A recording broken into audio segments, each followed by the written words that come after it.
오늘 함께 묵상하실 말씀 민수기 16장 16절에서 35절까지 말씀입니다. 이에 모세가 고라에게 이르되 너와 너의 온 무리는 아론과 함께 내일 여호와 앞으로 나오되 너희는 각 제각기 향로를 들고 그 위에 향을 얹고 각 사람이 그 향로를 여호와 앞으로 가져오라. 향로는 모두 250개라. 너와 아론도 각각 향로를 가지고 올지니라.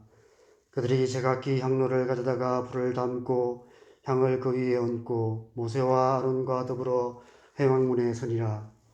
고라가 온 회중을 회막문에 모아놓고 그 두 사람을 대적하려 하매 여호와의 영광이 온 회중에게 나타나시니라. 여호와께서 모세와 아론에게 말씀하여 이르시되 너희는 이 회중에게서 떠나라. 내가 순식간에 그들을 멸하려 하노라. 그 두 사람이 엎드려 이르되 하나님이여 모든 육체의 생명의 하나님이여 한 사람이 범죄하였거늘 온 회중에게 진노하시나이까. 여호와께서 모세에게 말씀하여 이르시되 회중에게 명령하여 이르기를 너희는 고라와 다단과 아비람의 장막 사방에서 떠나라 하라. 모세가 일어나 다단과 아비람에게로 가니 이스라엘 장로들이 따랐더라. 모세가 회중에게 말하여 이르되 이 악인들의 장막에서 떠나고 그들의 물건은 아무것도 만지지 말라. 그들의 모든 죄 중에서 너희도 멸망할까 두려워하노라 하매 무리가 고라와 다단과 아비람의 장막 사방을 떠나고 다단과 아비람은 그들의 처자와 유아들과 함께 나와서 자기 장막문에 선지라. 모세가 이르되 여호와께서 나를 보내사 이 모든 일을 행하게 하신 것이요 나의 임의로 함이 아닌 줄을 이 일로 말미암아 알리라. 곧 이 사람들의 죽음이 모든 사람과 같고 그들이 당하는 벌이 모든 사람이 당하는 벌과 같으면 여호와께서 나를 보내심이 아니거니와 만일 여호와께서 새 일을 행하사 땅이 벌려러 이 사람들과 그들의 모든 소유물을 삼켜 산채로 소홀에 빠지게 하시면 이 사람들이 과연 여호와를 멸시한 것인 줄을 너희가 알리라. 그가 이 모든 말을 마치자마자 그들이 섰던 땅바닥이 갈라지니라. 땅이 그 입을 열어 그들과 그들의 집과 고라에게 속한 모든 사람과 그들의 재물을 삼키매 그들과 그의 모든 재물이 산채로 서울에 빠지며 땅이 그 위에 덮이니 그들이 회중 가운데서 망하니라. 그 주위에 있는 온 이스라엘이 그들의 부르짖음을 듣고 도망하며 이르되 땅이 우리도 삼킬까 두렵다 하였고 여호와께로부터 불이 나와서 분향하는 250명을 불살랐더라. 아멘. 우리 잠깐 개인적으로 묵상하겠습니다.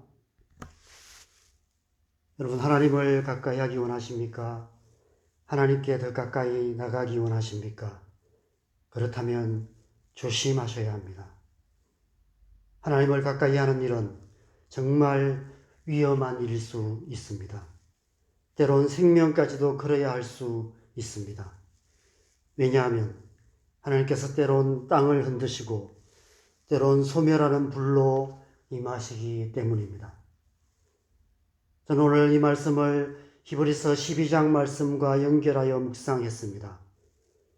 히브리서 12장 말씀을 보면 이러므로 우리에게 구름같이 둘러싼 허다한 증인들이 있으니 모든 무거운 것과 얽매이기 쉬운 죄를 벗어버리고 인내로서 우리 앞에 당한 경주를 경주하며 믿음의 주요 온전하게 하시는 이인 예수를 바라보자 라고 권면하면서 너희가 죄와 싸우되 피 흘리기까지 싸워야 한다 라고 말씀하고 있습니다.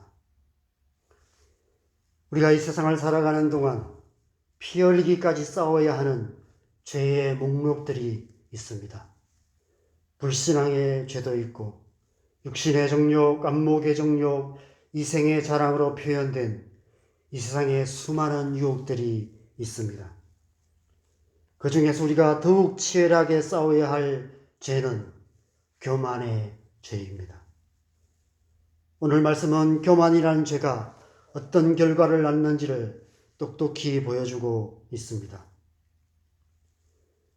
히브리서 12장에서 주께서 그 사랑하시는 자를 징계하시고 그가 받아들이시는 아들마다 채찍질 하신다라고 말씀하시는데 오늘 말씀은 하나님께서 모세와 아론에게 그 거리에 방귀를 든 이스라엘 백성들을 징계하고 계십니다.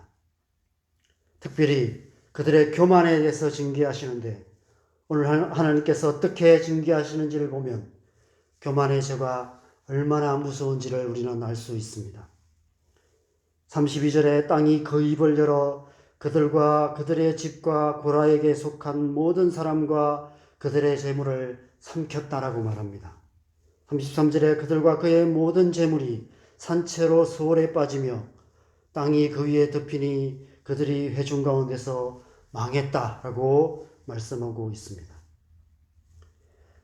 몇 년 전 지진이 나서 혼비백산했던 적이 있었습니다. 집이 조금 흔들리는 정도였는데도 겁이 나서 한참 동안을 집에 들어가지 못하고 학교 운동장에서 떨고 있었던 경험이 있습니다. 그런데 만약 땅이 갈라져서 바로 옆집을 통째로 삼키는 일이 일어난다면 얼마나 두려울까요? 34절의 백성들이 두려워 다 도망했다라고 말씀합니다. 그것이 끝이 아니었습니다. 35절에 여호와께로부터 불이 나와서 분향하는 250명을 불살랐더라 말씀하고 있습니다. 하나님께서 세우신 권위에 반역하는 교만한 자들에게 하나님의 불이 내린 것입니다. 하나님의 불이 그들 안에 가득한 교만을 불태워 소멸시켜 버리신 것입니다. 히브리서 12장 26절과 29절에는 이런 말씀이 있습니다. 먼저 26절을 보면 그때에는 그 소리가 땅을 진동하였거니와 이제는 약속하여 이르시되 내가 또 한 번 땅만 아니라 하늘도 진동하리라 하셨느니라 말씀하고 있습니다. 마지막 날 하나님의 심판의 때에는 이 땅만 아니라 하늘까지도 진동하게 될 것이다 라고 말씀하십니다. 여러분, 하늘이 흔들리면 어떤 일이 일어날까요? 하늘에서 불이 쏟아져 내리게 될 것입니다. 그래서 29절에 우리 하나님은 소멸하는 불이심이라 말씀합니다. 예수님께서 다시 오시는 그날에는 땅이 흔들려 이 불신앙의 세상을 삼킬 것이며 하늘에서 하나님의 불이 내려 하나님을 대적하여 높아진 이 교만한 세상을 소멸시킬 것이라고 말씀하고 있는 것입니다. 베드로후서 3장 10절에는 그러나 주의 날이 도둑같이 오리니 그날에는 하늘이 큰 소리로 떠나가고 물질이 뜨거운 불에 풀어지고 땅과 그 중에 있는 모든 일이 드러나리로다 말씀하고 있습니다. 그런데 바로 그 일이 오늘 말씀 속에 그대로 일어나고 있습니다. 땅이 진동하는 정도가 아니라 갈라져서 고라의 땅을 삼켜버리고 하늘의 불이 향로를 던 250명을 소멸시켜 버렸습니다. 하나님의 심판의 날에 이루어질 일이 그대로 일어난 것입니다. 하나님께서 세우신 권위를 거스른 교만한 자들을 하나님께서 심판하신 것입니다. 그런데 히브리서 12장에서는 이 무서운 심판의 말씀 사이에 놀라운 약속의 말씀이 기록되어 있습니다. 히브리서 12장 28절에 그러므로 우리가 흔들리지 않는 나라를 받았은즉 은혜를 받자 이로 말미암아 경건함과 두려움으로 하나님을 기쁘게 섬길지니 라고 말씀하고 있습니다. 우리가 흔들리지 않는 나라를 받았다라고 말씀합니다. 이 말씀에서 우리는 누구를 말할까요? 바로 하나님의 백성된 저와 여러분을 말합니다. 예수 그리스도를 믿음으로 하나님의 자녀된 모든 그리스도인 바로 저와 여러분들을 말하는 것입니다. 저와 여러분은 흔들리지 않는 나라, 그 어떤 불에도 소멸하지 않는 영원한 하나님 나라를 유업으로 받은 자들입니다.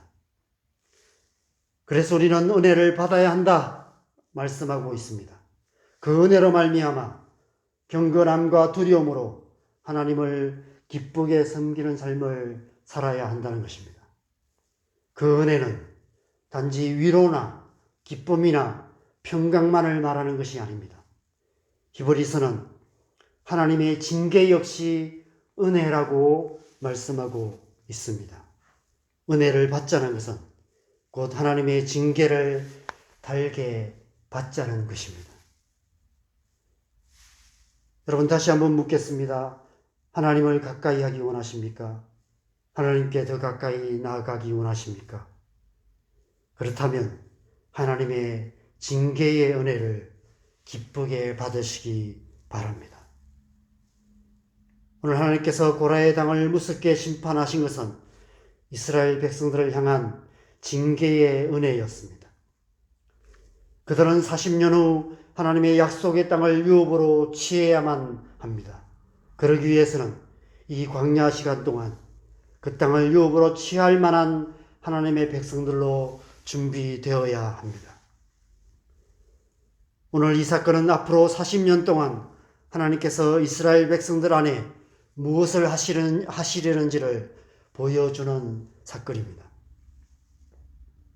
하나님께서 그들 안에 남아있는 불신앙을 완전히 광야에 파묻어 버리시겠다는 것입니다. 그들의 마음 가장 깊은 중심에 깊이 뿌리 내리고 있는 교만을 완전히 소멸시켜 버리시겠다는 것입니다. 그래서 흔들리지 않는 믿음으로 하나님의 말씀을 따르며 겸손히 순종함으로 하나님을 기쁘게 섬기는 하나님의 백성이 되게 하시겠다는 것입니다. 그래서 약속의 땅을 유업으로 주시기 원하시는 것입니다. 하나님께서 우리의 삶에 광야의 시간을 허락하신 이유도 마찬가지입니다. 우리를 하나님의 사람으로 만드시기 위해 광야를 통해서 우리를 징계하시는 것입니다. 훈련하시는 것입니다. 광야는 하나님의 징계의 광야입니다. 훈련의 광야입니다. 하나님의 징계 역시 은혜이기에 광야는 은혜의 광야이기도 합니다. 그 은혜의 광야를 통과한 자들만이 구름같이 허다한 증인들이 되어 흔들리지 않는 나라, 하나님의 나라를 유업으로 받을 수 있는 것입니다. 하나님께서 우리에게 하나님의 나라를 유업으로 주시기 위해서 이 징계의 광야, 은혜의 광야를 통과하게 하시는 것입니다. 사랑하는 여러분, 저와 여러분도 구름같이 허다한 증인들 가운데 한 사람 되기를 소망합니다. 흔들리지 않는 나라를 유업으로 받는 자 되기를 소망합니다. 그래서 우리는 날마다 하나님께 더 가까이 나아가야 합니다. 은혜의 광야로 나아가야 합니다. 은혜를 받아야 합니다. 하나님께 가까이 가면 갈수록 우리 안에 미쳐보지 못했던 불신앙과 교만의 깊은 뿌리들이 드러나게 될 것입니다. 그때마다 어떻게 해야 할까요? 고라의 당처럼 고개 빳빳이 들고 버티면 안 됩니다. 하나님 앞에 납작 엎드려 우리의 심령에 가득한 불신앙과 교만을 제하여 주시기를 간구해야 합니다. 그래서 온전한 믿음으로 겸손히 주님을 섬기는 하나님의 백성이 되어 가야만 하는 것입니다. 그래서 광야의 은혜가 필요한 것입니다. 그 은혜를 받기 위해서 더 깊은 광야로 날마다 들어가야 하는 것입니다. 날마다 더 깊이 회개하는 삶을 살아야 하는 것입니다. 신앙의 길은 회개의 길입니다. 회개하는 자는 죽지 않고 살아서 하나님의 영광을 보게 될 것입니다. 회개하지 않는 자는 이 땅과 함께 하나님의 불에 소멸되고 말 것입니다. 날마다 하나님 앞에 더 가까이 나아가 더 깊이 회개하며 하나님의 얼굴을 구하는 저와 여러분 되시기를 바랍니다. 그래서 하나님의 나라를 유업으로 받는 구름같이 허다한 증인들 되시기를 주님의 이름으로 간절히 축원합니다. 함께 기도하시겠습니다.